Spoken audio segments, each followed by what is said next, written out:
రనౌత్ 2006లో వచ్చిన గ్యాంగ్స్టర్ సినిమాతో తన ప్రస్థానాన్ని ప్రారంభించిన ఈ ముద్దుగుమ్మ తన మొదటి సినిమాతోనే ఫిల్మ్ ఫేర్ని సాధించి అందరి చూపు తన వైపు తిప్పుకునేలాగా చేసుకోగలిగింది.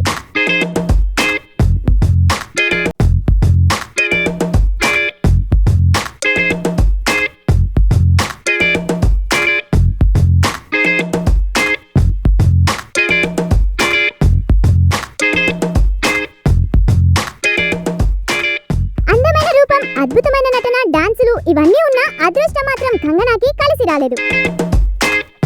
బాలీవుడ్ లో వరుస ఫ్లాప్లతో సతమతమవుతున్న కంగన 2009 సంవత్సరంలో తెలుగులో వచ్చిన ఏక్ నిరంజన్ సినిమాతో టాలీవుడ్ లో అడుగుపెట్టింది. అయితే ఇక్కడ కూడా ఈ బ్యూటీకి లక్ కలిసి రాలేదు.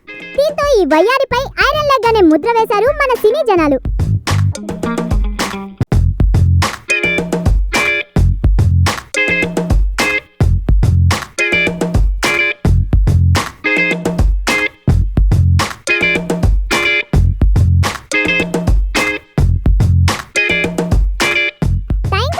తనకు నచ్చిన తన దగ్గరకు వచ్చిన చిన్న చిన్న సినిమాలతో సరిపెట్టుకుంటున్న ఈ అమ్మడికి ఒక్కసారిగా అదృష్టం క్రిస్పీ రూపంలో కలిసి వచ్చిందని చెప్పవచ్చు.